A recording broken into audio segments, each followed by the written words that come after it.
Okay, isang mapagpalang araw sa ating lahat mga kamarka. Narito po tayo ngayon, Marka Pilipinas.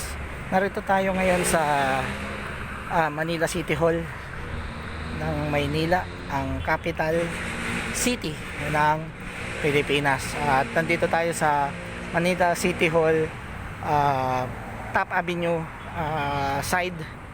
Ito yung Lagos Nilad at ito yung Top Avenue. Then ito, nandito tayo, naglalakad tayo bago tayo magsimula at pupuntahan yung lugar na ating i-featured ngayong araw na ito. Huwag kalimutang mag hit ng subscription button at ang ating like at i-share kung kayo ay nabibigatan dun sa ating subscription button.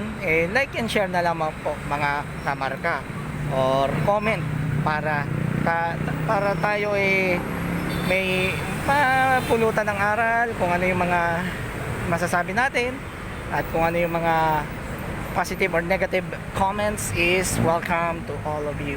And ito, nandito tayo sa City Hall ng Maynila at pupuntahan natin ang isang Freedom Park. Sabi nga Freedom Park may tuturing dahil bilang pagpaparangal sa mga bayani noong ikalawang digmaang pandaigdig. Natin ang Freedom Park kasi kung ikaw ay taga Maynila, mapapatingin ka na lamang dun sa isang malawak na plaza doon sa Gawi, at katabi lamang ng National Museum at Philippine Normal University. Itong plaza na ito, puntahan natin. At ito na, lapit na tayo sa ating pupuntahang lugar. Ito, lapit na. And tingin-tingin tayo at maliwalas naman dito at wala naman traffic dito sa kahabaan ng Top Avenue. Ito na, ito yung Manila City Hall at pupunta tayo sa Freedom Park. Wait a minute, kaping mainit, baba muna tayo. Okay, ito, pupuntahan natin itong Freedom Park. Malarte mga tao at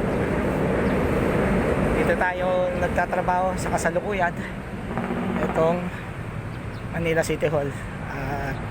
Kahit ito, Manila City Hall yan, at kahit tayo nagtatrabaho, tuloy-tuloy lamang ang ating pagbablog, pero minsan lang paminsan-minsan na lang ang ating pagbablog, pero active pa rin tayo mga kamarka. Busy lamang tayo sa mga buwan na nakalipas. At ito yung Freedom Park.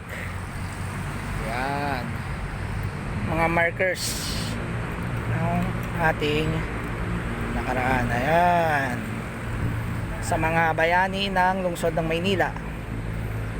May mga kwento ng pag-aalay ng mga Pilipino, lalo na mga taga Manileño, na ipinaglaban ang kasarinlan ng bansa laban sa mga mananakop ng mga Hapon.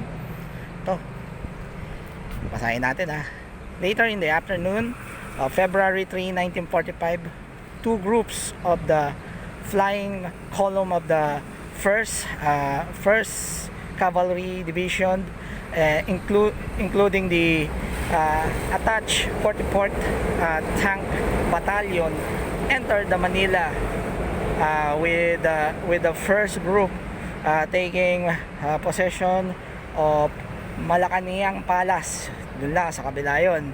And the second group liberated the American and other allied civilian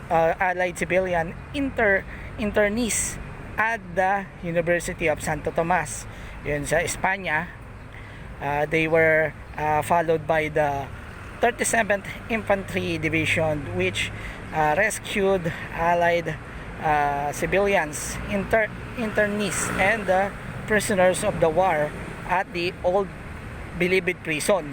Ito yung makikita natin dun sa yung Old Bilibid Prison, yan yung Manila Bilibid Prison na ngayon, nandun sa may recto. Kung babagtasin nyo yung Old Far Eastern University, tapat lang nun, dun sa kabila, dun sa may iskinita doon, yun yung Old Bilibid Prison.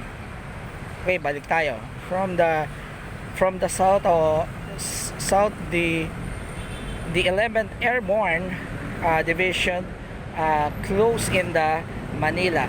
The Japanese Imperial forces in the Intramuros were annihilated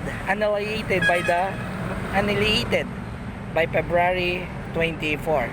This marker has installed pursuant to the Board of Resolution number 2S I don't know kung 2S 1994 of the National Historical Institute o National Historical Commission natin sa kasalukuyan. Ito, yan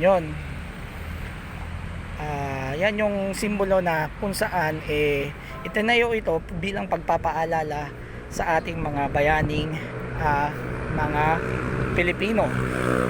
Hindi lang basta yung mga Pilipino, mga Amerikano na tumulong din sa atin noong ikalawang digmaang pandaigdig. Ayan, nandito tayo sa Maynila. At yun lang mga kamarka. Kaya itinayo to, kaya kung magagawi kayo sa Maynila, tingnan nyo lang kagad yung marker.